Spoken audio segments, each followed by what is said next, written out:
I almost called this video, "Did he just send us a sign within a sign?" But a few minutes before I started recording this, I realized, you know what? This is probably more accurate.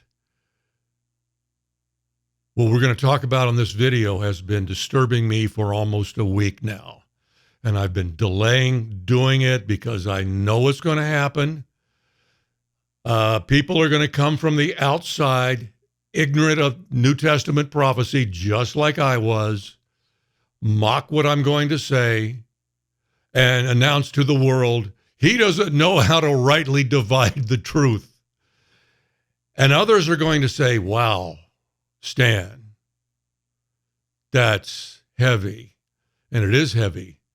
It's been a heavy burden all week. And I do not know, as I look into that camera, if what I'm about to show you is a divine appointment from God.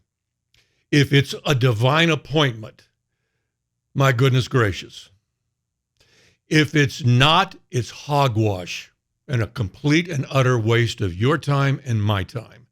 But I got up at 4 a.m. thinking about this video, and I said, just get up and do it. And so I'm going to do it. But I know in the last video, I said I would be doing a video about 2 Thessalonians 2. I'm not, because I've already done it. So if that's a question you had, here, there'll be a link to that video that I did a few months ago answering the questions that you have. But this video's got to go right now. And this video is not going to outsiders. I'm not going to do a point-by-point explanation of everything I say. This is going to the regulars who already get it, who know that the church not telling us the truth about the rapture, that the Lord is telling us the truth about the rapture.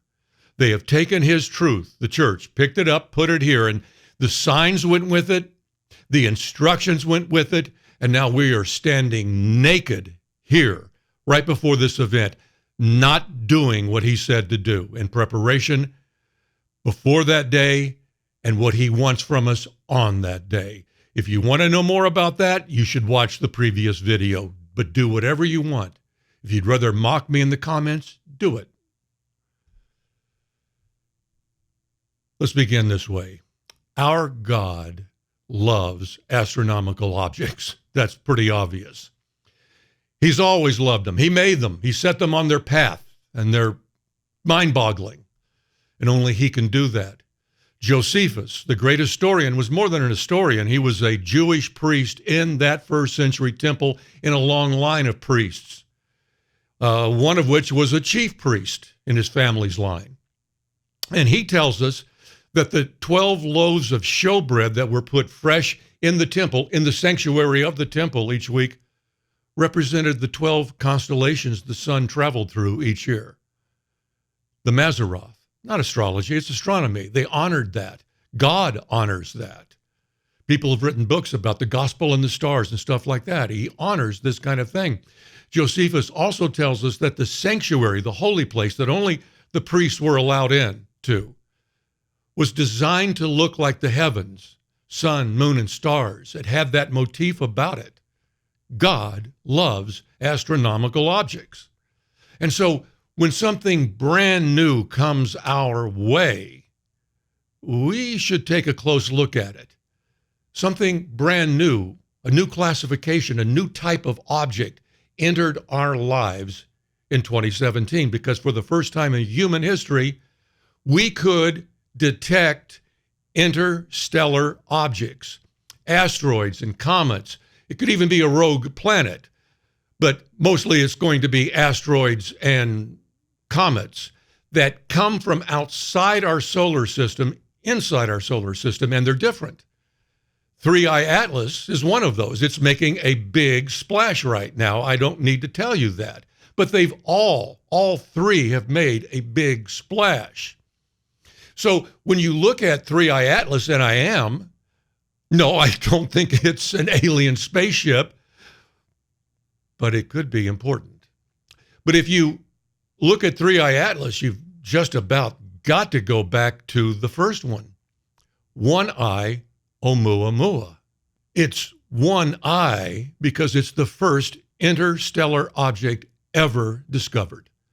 We just learned how to do that recently in 2017, and it was the first one that they spot. These things are rare. It's not the first one that ever came through, but it's the first one human beings were able to discover.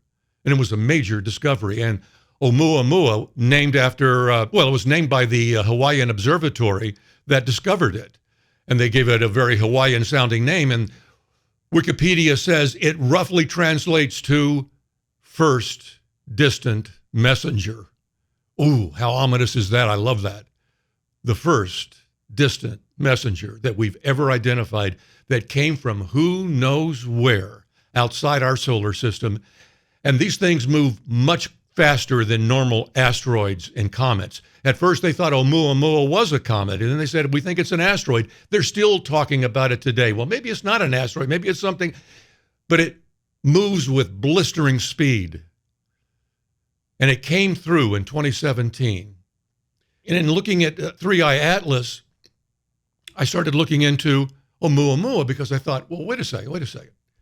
2017, that was the year of the first sign. There will be signs in sun, moon, and stars. And on earth, distress of nations with perplexity. The sea and the waves roaring, an idiom from the Old Testament. If your version says because of the sea and the waves, because is wrong. It's not there in the Greek and it shouldn't be there. It's an idiom from the Old Testament. And the third sign, which will be on the day of the great event. People fainting with fear and foreboding as they see what is coming on the earth, what they see coming on the earth. Satan and his angels being cast down, the conclusion of war in heaven. What a day is coming. And he said, I'm going to put signs out for you so that you'll know if you're the generation that will see it. We're that generation. So the first sign came in 2017, the Revelation 12 sign. And when I saw Oumuamua came in 2017, I thought, did it interact with the Revelation 12 sign? Because I never heard that it did. Did it? So I fired up my copy of Stellarium, found Oumuamua, started tracking it, and it did. And it did. It flew right across the Revelation 12 sign on August 26, 27, 28, on its way to its closest approach to the sun. Well, that makes sense because the sun was in Virgo at that time, on August 26, 27, 28, something like that. That's amazing. That's amazing. I mean, it's stunning when you think about it.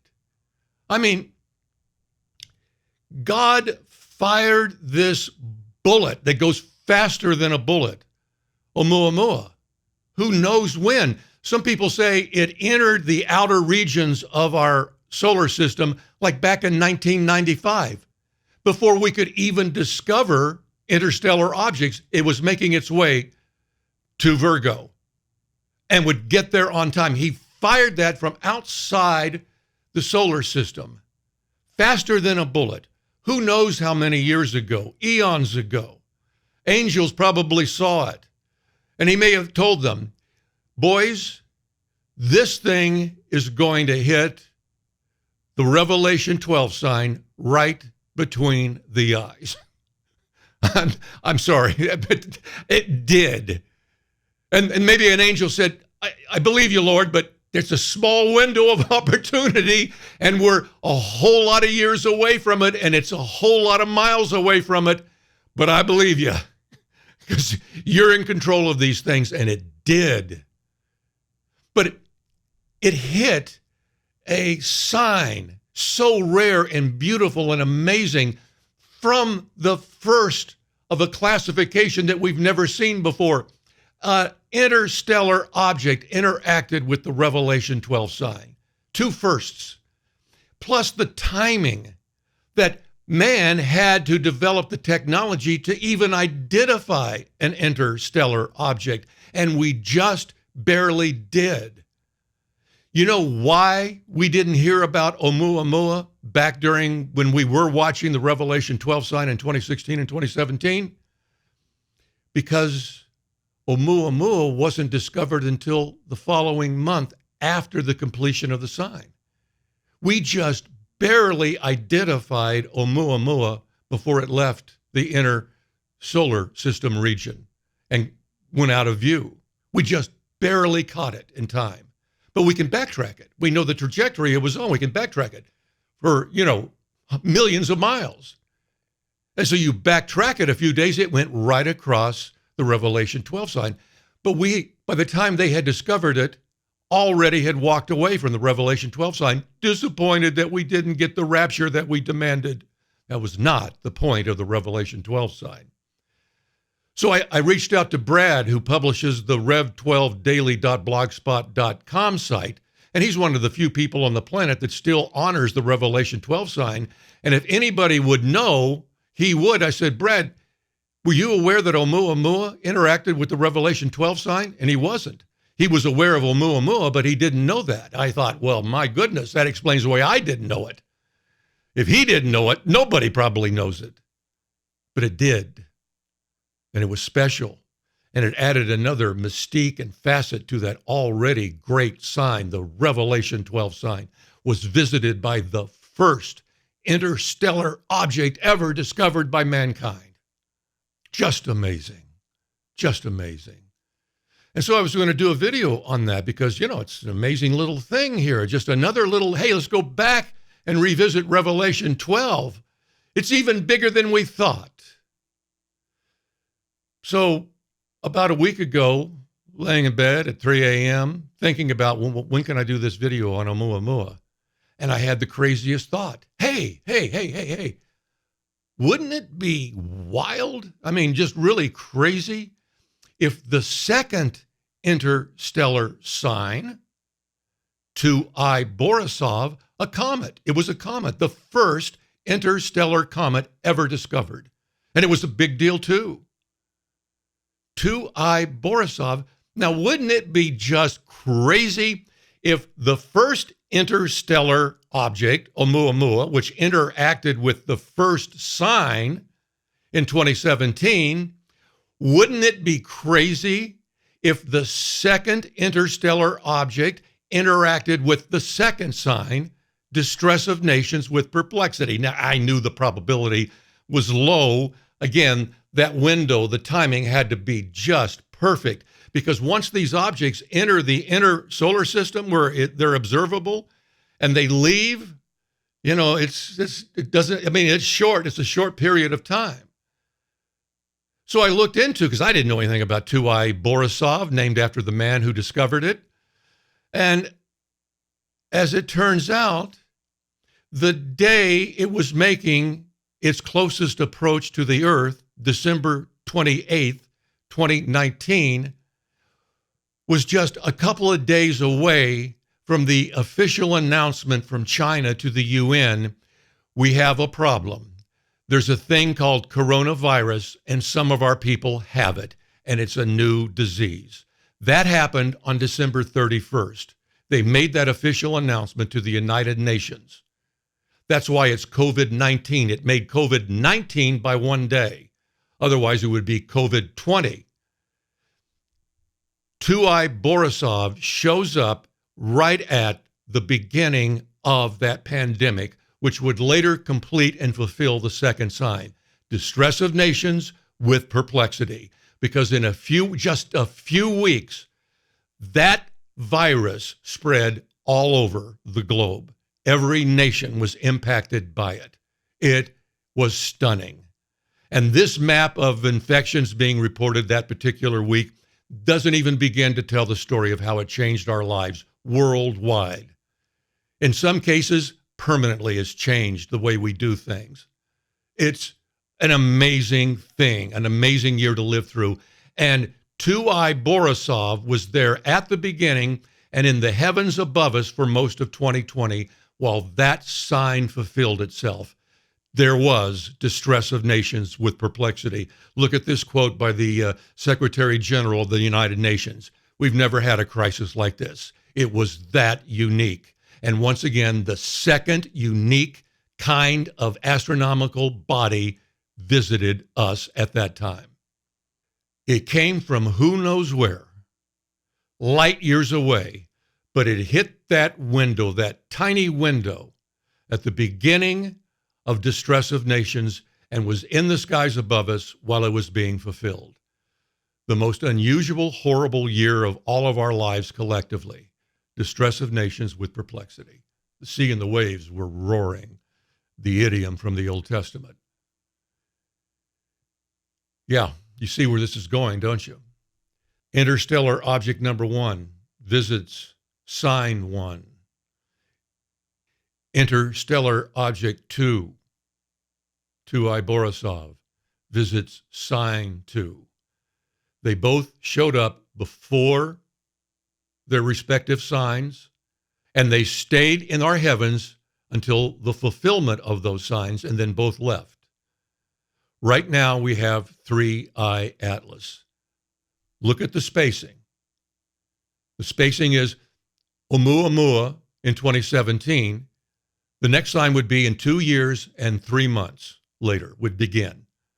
And that's exactly when we started noticing 2I Borisov. It has been 6 years since that. We haven't had any other interstellar objects identified since 2I Borisov until this year with 3I Atlas. Is it here to pay witness to the third sign?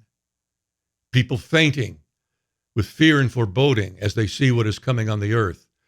The King James and some other translations say men's hearts failing as they see what is coming on the world. What they see coming on the world is going to be Satan and his angels being cast down. They're going to see stars falling from heaven. That's Satan and his angels at the conclusion of war in heaven. Just before, then they will see the Son of Man coming on the clouds with great power and glory. So look, here's what it looks like to me. You may not think so. You may have a different take on this, but here's what it looks like to me. If these two connections were divine appointments, then this almost has to be as well, or it's almost unfair.